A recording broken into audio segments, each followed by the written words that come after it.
ibu saya tiba-tiba yang semula tidak mengizinkan saya di politik ngasih izin. Kok ya pas ngasih izinnya saya bingung juga. Saya kira saya sudah menolak secara halus ya ke Mas Emil, tapi ternyata ibu saya ngasih izin. Itu saya bikin kaget. Saya cerita lagi ke Mas Emil, terus banyak pertanda-pertanda yang ya udahlah mungkin ini jalannya. Saya diberi kesempatan di Partai Demokrat.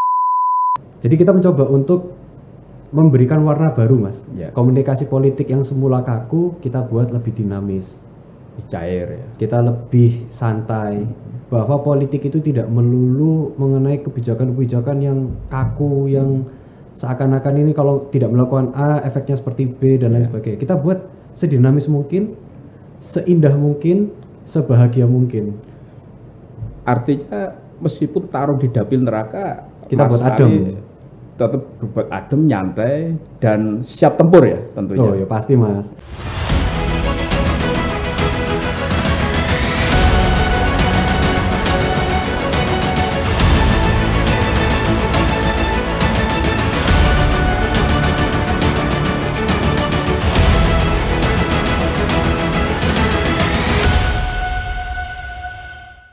Assalamualaikum warahmatullahi wabarakatuh. Selamat sore, salam sejahtera dan salam sehat untuk kita semuanya. Tribuners, bertemu lagi dengan saya Mujib Anwar, penanggung jawab Tribun Jatim.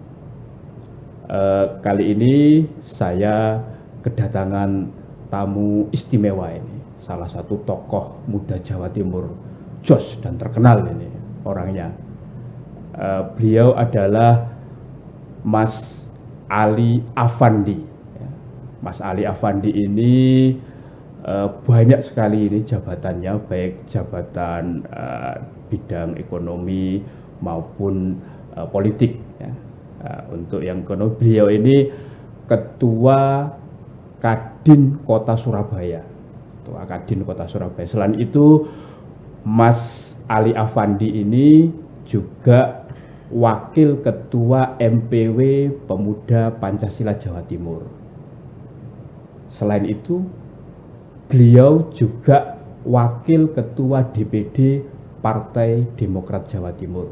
Jadi komplit sudah. Itu masih banyak lagi nih, ada belasan lah organisasi yang dimana beliau menjadi orang kunci, ya, tokoh di organisasi tersebut. Kita sapa tamu kita yang istimewa pada sore hari ini. Assalamualaikum. Waalaikumsalam, Mas Ali.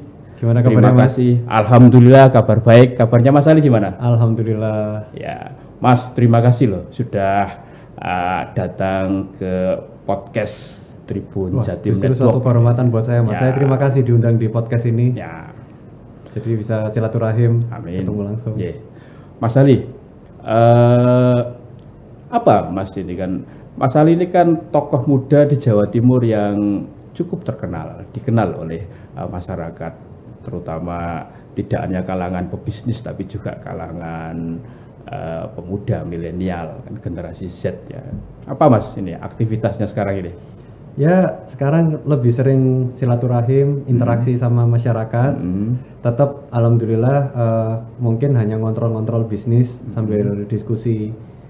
Setiap hari Senin, Rebo, hari Selasa, Kamis, Jumat kita lebih di lapangan, Mas. Oh, Jadi gitu kita ya. lebih banyak berinteraksi, lebih banyak silaturahmi, ngurusin organisasi, ya hobi itu, Mas. Oh, hobinya itu ya. Hobinya. Kalau yang jadi direktur, jadi komisaris itu cuma jadi pekerjaan sampingan kayaknya sekarang. Ini luar biasa ya. Jadi kerjaan sampingannya itu jadi komisaris, jadi direktur ya. Hobinya itu silaturahmi. Luar biasa. Karena silaturahmi itu ini ya, memperpanjang rezeki, umur. memperpanjang umur. Mas Ali, ini kan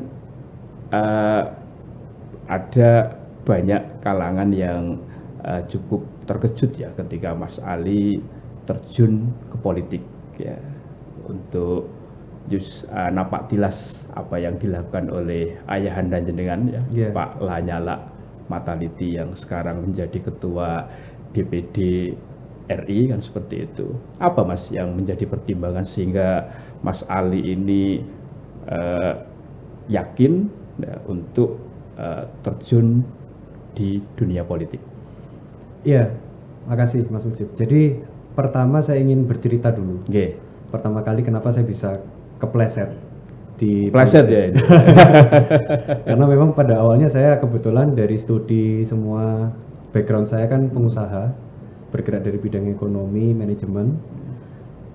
Lalu terjun ke politik ini selain saya melihat sosok figur Bapak, saya melihat bahwa tantangan-tantangan ke depan perekonomian itu juga garis besarnya kurang lebih bisa diselesaikan melalui kebijakan-kebijakan politik. Yang pertama itu. Kedua, role model saya salah satunya adalah Mas Emil Dardak memberi pandangan, mengajak saya, ya kalau misalnya teman dan sosok figur dambaan sudah ngajak ke politik ya saya nggak bisa nolak Mas. Gimana temen ya harus dibantu. Mas Emil mendapat kesempatan waktu jadi ketua DPD Demokrat pada saat itu. Dan saya juga merasa ketika saya berinteraksi dengan masyarakat, kita bersilaturahmi sama banyak orang, kebijakan-kebijakan yang paling bermanfaat adalah melalui politik. Jadi bisa dibilang salah satu ladang mengejar pahala amal jariah itu tidak hanya jadi pengusaha, tetapi dari kebijakan yang bermanfaat itu juga secara pintu surga juga kebuka, pemimpin-pemimpin umaro yang luar biasa. Artinya pilihan Mas Ali menambatkan pilihan ke Partai Demokrat salah satunya karena faktor Mas Emil Dardak ya, yang waktu itu sebagai ketua DPD Partai Demokrat Jawa Timur ya, karena sosok Mas Emil ini cukup ini ya, salah bisa meyakinkan Mas Ali ya. Selain itu apa Mas? Apakah juga karena figur muda pemimpin yang di DPP yaitu Mas AHY yang menjadi ketumnya, atau ada faktor lain lagi? Ada banyak faktor lain Mas. Ketika saya masuk ke Demokrat itu saya meminta pendapat ke tiga orang yang benar-benar berarti buat saya. Yang pertama itu ibu saya, ibu saya. Yang kedua mentor saya, mentor bisnis, sama yang terakhir guru agama yang kebetulan politik di sini Gus Ali. Gus Ali Masyuri, pengasuh Ponpes Bumi Sholawat Sidoarjo. Ya, saya tanya beliau juga. Ibu saya tiba-tiba yang semula tidak mengizinkan saya di politik ngasih izin, kok ya pas ngasih izinnya saya bingung juga. Saya kira saya sudah menolak secara halus ya ke Mas Emil, tapi ternyata ibu saya ngasih izin. Itu saya bikin kaget. Saya cerita lagi ke Mas Emil, terus banyak pertanda-pertanda yang ya udahlah mungkin ini jalannya. Saya diberi kesempatan di Partai Demokrat, walaupun sebenarnya secara kedekatan sama partai apapun saya dekat karena pengusaha kan, backgroundnya Kadin, pemuda Pancasila juga. Tetapi yang saya tertarik adalah platformnya ketika mungkin nanti insya Allah diberi amanah, Demokrat memberikan keleluasaan bahwa Mas Andi bukan lagi jadi milik seorang Demokrat, tapi statesman, negarawan yang dimiliki oleh siapapun dan harus bisa mengakomodir seluruh kepentingan dan seluruh warna. Itu yang bikin saya, oh berarti Demokrat memberi ruang untuk saya berpolitik dengan cara masing-masing. Apalagi Mas Ali sudah sangat yakin dan mantap karena dapat restu bumi dan restu langit ya. Restu bumi kan dari ibu itu restu langit dari para kiai dan juga tentunya istikharah juga ya. Benar Mas, istikharahnya keluarnya seperti itu. Ya, Mas Ali, ini menjadi menarik karena ini kan sudah mulai muncul ya sosok-sosok muda yang terjun ke politik, apalagi Mas Ali ini kan latar belakangnya kan ekonomi.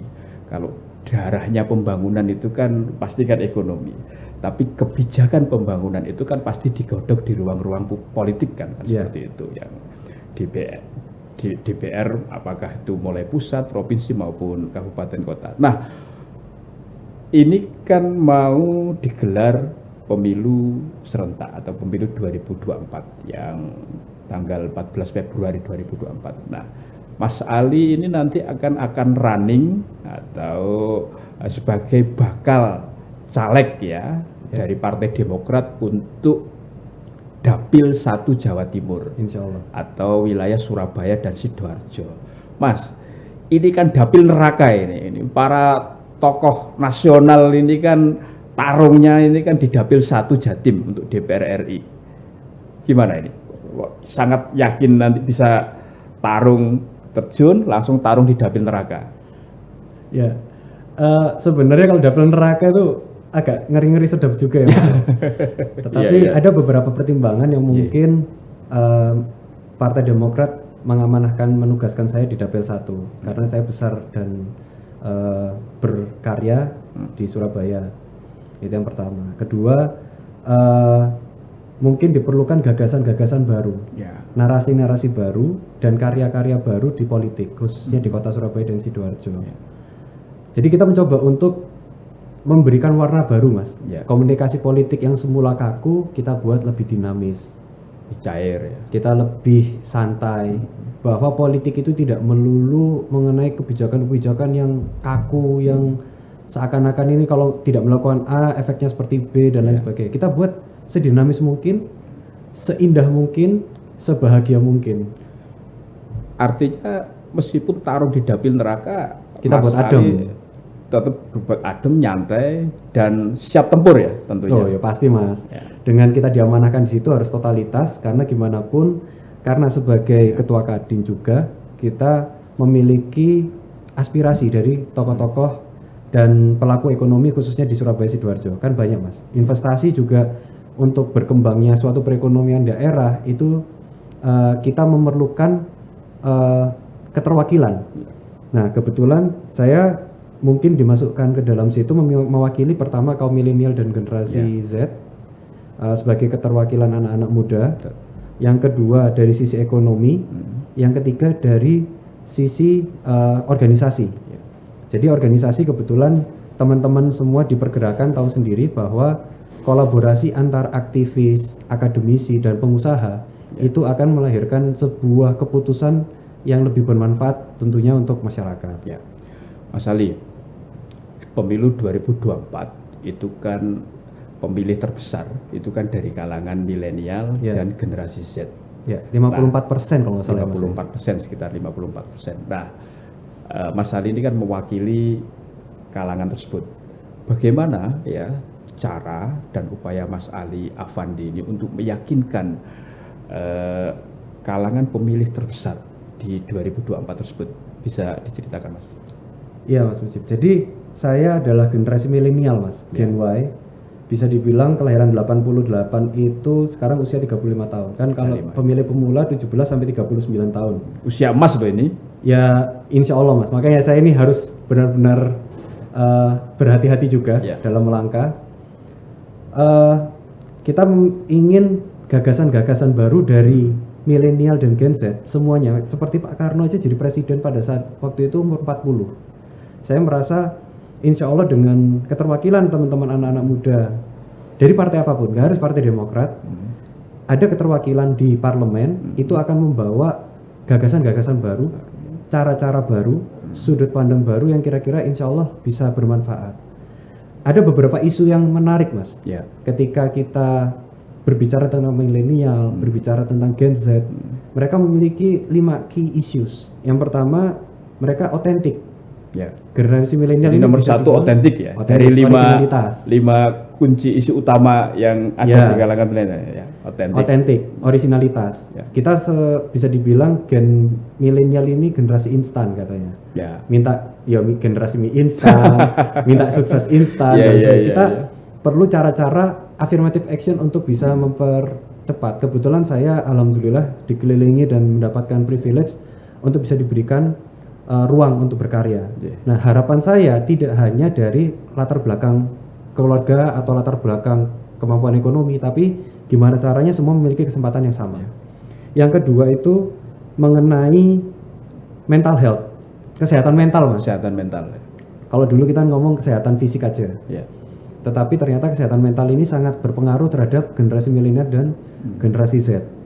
Nah ke depan gimana caranya, yang paling penting kan bahagia penduduknya. Berarti kalau bahagia kan secara kesejahteraan, kemampuan ekonomi sudah mampu, urusan ekonomi dapur sudah beres, dia bisa meningkatkan kualitas hidupnya. Jadi di milenial itu key issues-nya salah satu originalitas, habis itu ada kesehatan mental, ada internet ya, sosial media, kreasi sosial media, dan sekarang jenengan tahu juga bahwa netizen ini maha benar dan maha big data yang sangat luar biasa sekali. Tanpa digerakkan nyari sendiri ya. Ya, bisa dibilang itu adalah movement. Jadi Gen Z sama generasi milenial itu movement. Yang keempat kolaborasi.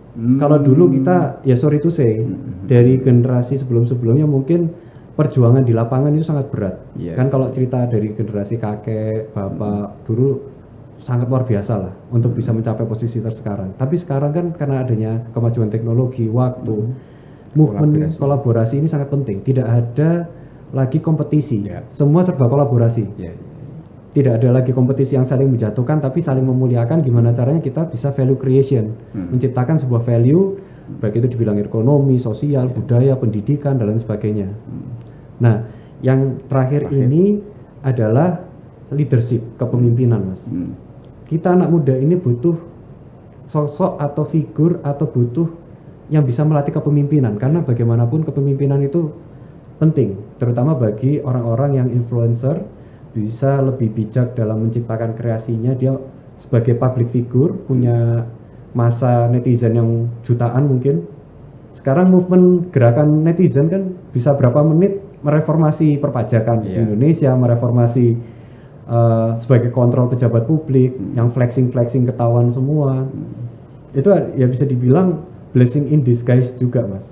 Jadi kayak gitu, Mas Mujib. Ya, artinya Mas Ali tadi menyebutnya apa? Ini kan kayak Pancasila kan, 5 hal utama kan yang nanti akan menjadi ini ya kampanye Mas Ali untuk meyakinkan kalangan milenial selaku pemilih terbesar ya, ceruk terbesar di pemilu 2024. Mas Ali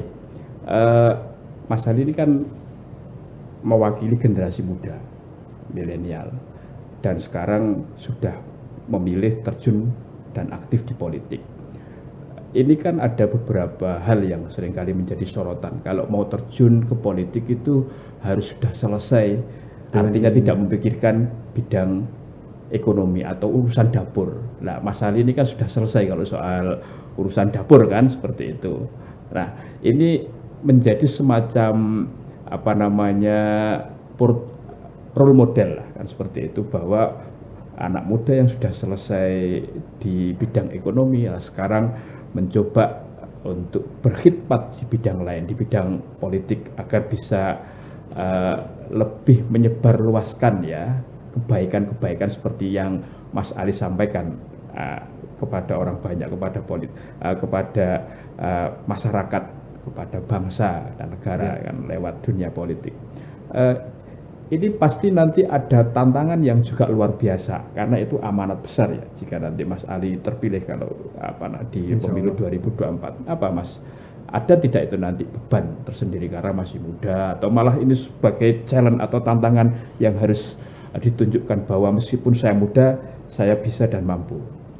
Justru dengan muda itu menjadi kekuatan motivasi utama untuk bisa lebih baik dibandingkan ketika kita nanti menunggu sudah selesai dengan diri sendiri. Bisa dibilang selesai apa tidak itu kan relatif, Mas.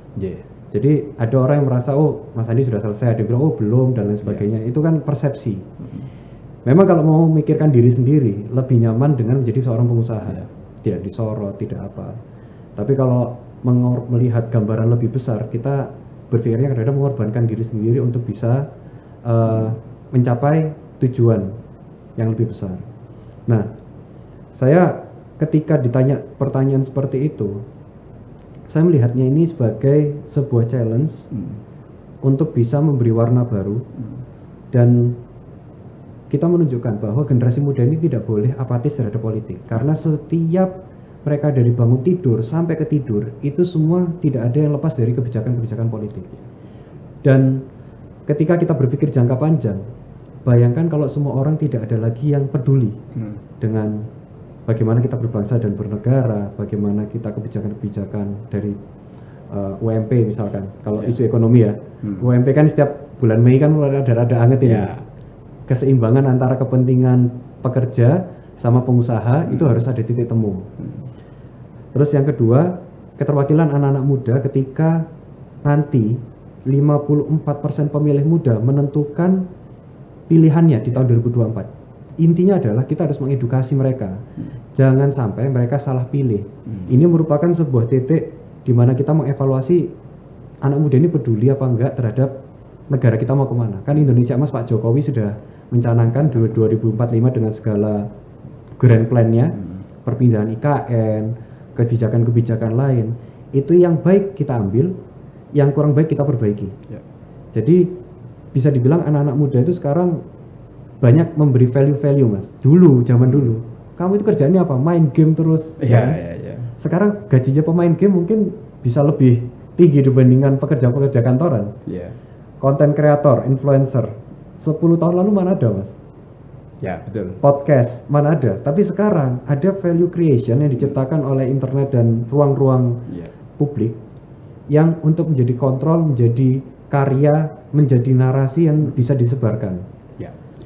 Mas, untuk bisa tarung ya, terpilih di pesta demokrasi 5 tahunan itu kan butuh sesuatu yang lebih, tidak hanya modal finansial, dukungan ekonomi, tapi juga jaringan. Nah, apa ini nanti jaringan yang akan dipakai oleh Mas Ali Affandi agar visi misi yang ideal tadi, yang 5 hal penting tadi untuk meyakinkan pemilih itu dimengerti, dipahami, dan agar sosok yang mewakili kalangan muda yaitu bisa menjadi wakil mereka. Artinya pemilih sekarang tidak juga nanti istilahnya ya memilih kucing dalam karung ya, calon yang tidak seperti itu. Apa, Mas? Jadi kalau kita lihat, kalau saya belajar dari tokoh-tokoh, yang pertama itu harus memiliki gagasan dulu, program-programnya seperti apa. Lalu mereka harus juga memiliki narasi, suatu cerita besar ketika teman-teman memilih saya itu apa yang akan terjadi, narasinya seperti apa. Lalu yang ketiga, karyanya kira-kira diimplementasikan, menarasikannya itu melalui karya-karya, melalui kebijakan, melalui agenda politik yang menyenangkan, yang bisa dinikmati oleh semua kalangan, tidak hanya kalimat eksklusif saja, tapi inklusif, keterlibatan semua orang bisa masuk, semua umur, semua latar belakang. Yang kolaborasi tadi ya. Kolaborasi tadi. Dan strategi kalau misalkan nanti ditanya bagaimana cara meraup suara kebanyak-banyaknya, kita otomatis meningkatkan elektabilitas dulu. Elektabilitas dengan dikenal dulu. Dikenal, dirasakan manfaatnya, lalu dipercaya. Nah, untuk bisa ke proses dipercaya dan dipilih itu kan proses yang sangat panjang. Otomatis sekarang yang dilakukan adalah berinteraksi untuk mencari inspirasi-inspirasi kira-kira apa yang bisa kita bantu untuk mereka. Mereka butuh sosok yang tidak hanya bagai pintar berretorika atau hanya bisa dibilang ya tidak hanya modal foto saja, tapi mereka butuh program nyata yang real. Karena kebijakan politik yang paling baik itu terasa, Mas. Rasa itu kan nggak mungkin bohong.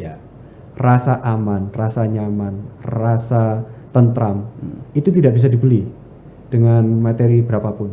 Dan itu perlu sesuatu yang benar-benar dirasakan langsung, dan setiap permasalahan masyarakat itu kan berbeda-beda. Contoh, saya turun ke Sidoarjo, permasalahannya dengan rentenir misalkan. Saya turun ke Surabaya, permasalahannya dengan akses jalan misalkan. Itu kan setiap tantangan itu kan berbeda-beda. Saking besarnya Indonesia ini, Mas, ya wajar lah kalau banyak problem-problem yang harus diselesaikan secara bareng-bareng, nggak bisa sendiri-sendiri gitu, Mas. Harus secara terintegrasi barengan, kita bergerak bareng. Artinya ini ya, tim sukses sudah dibentuk ya, Mas ya? Sudah, Mas. Mulai jaringan tingkat ranting sampai kecamatan ya? Nanti ketika TPS sudah jelas, baru kita sampai ke tingkat ranting dan lain sebagainya. Sudah ini ya, sudah ready ya, artinya tinggal digerakkan saja. Mas, untuk pemilih dari kalangan milenial dan generasi Z ini kan dia sangat familiar lah dengan teknologi, perkembangan teknologi. Salah satu informasi yang biasa diakses oleh mereka kan datang dari sosial media. Porsinya sangat besar. Apalagi turut campur netizen dengan di sini kan seperti itu. Nah, ini sosial media ini nanti gimana Mas Ali memanfaatkannya untuk serangan udara, lebih meyakinkan calon pemilih dari kalangan yang terbesar tadi? Ya, ini berdasarkan data ya, Mas ya. Bukan saya yang ngomong, tapi berdasarkan data. Partai Demokrat itu menempati urutan pertama Pertama di ya? Instagram. Luar Jadi biasa sosok ya. figur Mas AHY dengan timnya Bakomstra sampai Mas Emil dengan Bakomstranya itu di Instagram dan sosial media sangat menentukan public opinion. Kebetulan kalau generasi milenial Instagram Mas. Ya. Kalau Gen Z masyarakat rata-rata TikTok dan lain sebagainya. Yang paling penting adalah edukasi, bagaimana kita mengkomunikasikan pesan yang ingin kita perjuangkan. Value-value-nya seperti apa. Strateginya otomatis itu sangat penting Mas, karena the future of political wars itu melalui sosial media. Adu gagasan, adu argumen, karena mereka semua sudah bisa dibilang melihatnya dari situ. Cuma kita harus very wise atau bijak dalam membedakan mana hoax, mana bukan. Nah, kenapa kok kemarin Tribun dapat penghargaan partner dalam media kebaikan itu salah satunya juga layernya berlapis-lapis, mana berita yang hoax, mana berita yang seimbang, setimbang supaya informasi yang diberikan itu biarkan masyarakat yang menerima itu yang menentukan, oh ternyata seperti ini ceritanya. Kan nggak semua juga itu benar Mas yang ada di sosmed itu. Problemnya itu banyak hoax-hoax yang kira-kira harus bisa mulai difilter. Jadi politik yang saling menjatuhkan apa itu kita coba hilangkan loh Mas. Kita buat adu gagasan, adu ide, adu visi. Jadi politik yang saling memuliakan, saling bergandengan tangan. Zaman dulu kan Pak Karno sama Bung Hatta kan saling gebuk dalam gagasan, dalam ide. Tapi ketika sudah ngomong Indonesia, bergandengan tangan dan menurunkan ego masing-masing. Masa kita sekarang 2023 nggak bisa Mas? Ya, Mas Ali, pengejawantahan itu apakah nanti Mas Ali juga dalam tanda petik ya, meskipun diusung oleh Partai Demokrat untuk running sebagai bakal caleg untuk DPR RI dari Dapil 1 Jatim ini kan banyak juga partai-partai lain yang juga mengusung kader muda yang punya talenta, yang punya track record yang juga luar biasa kan untuk tarung di Dapil 1 yang ceruknya sama dengan Mas Ali ini. Bagaimana nanti untuk berkompetisi atau istilahnya apa tadi sampean kan, berkompetisi dengan mereka agar sampean bisa memenangkan kompetisi tersebut? Targetannya itu sebenarnya bukan masalah berkompetisi untuk menang, tapi bagaimana kita meyakinkan pemilih, karena beda antara memenangkan pasar ekonomi, misalkan bisnis, pasar market itu dengan voting. Kebetulan voting behavior ini sangat dinamis, beda. Kalau orang beli, itu sudah jelas, dia butuh dan dia bisa menikmati jasanya. Kalau politik itu baru bisa dirasakan setelah memilih. Jadi saya mencoba untuk membedakan dengan tidak banyak berjanji, tapi bagaimana kita bisa merasakan dan memberikan kebijakan-kebijakan. Dan saya kebetulan membentuk sebuah gerakan movement bareng Mas Andi. Gerakan movement bareng Mas Andi. Makanya ada istilahnya bareng Mas Andi. Bareng Mas Andi itu menunjukkan bahwa ini bukan masalah tentang seorang Ali Afandi atau Mas Andi aja, tapi siapa yang ada di sekelilingnya, siapa di belakangnya, bahwa mereka semua ini bareng Mas Andi pasti memiliki suatu cerita, suatu value, suatu narasi yang mungkin mereka bisa menceritakan ke yang lain. Kasarannya misal, oh permasalahan ekonomi bareng Mas Andi aja kok diselesaikan ini, misalkan seperti itu. Ada orang yang misalkan kurang puas, kenapa kok bisa kurang puas? Bareng Mas Andi. Sebenarnya bareng Mas Andi itu merupakan movement yang saya lihat lebih dinamis, lebih politikalnya, lebih komunikasinya lebih nyantai. Untuk bisa ngopi bareng Mas Andi, diskusi bareng Mas Andi, terus ya bisa dibilang main game bareng Mas Andi mungkin ya kan. Kan kita sempat ngadain kayak e-sports kemarin, pertandingan. Jadi daripada anak-anak ini larinya ke yang enggak mungkin main game tapi yang proaktif. Kebetulan ada ketua AFGI itu juga salah satu simpatisan bantuin kita juga.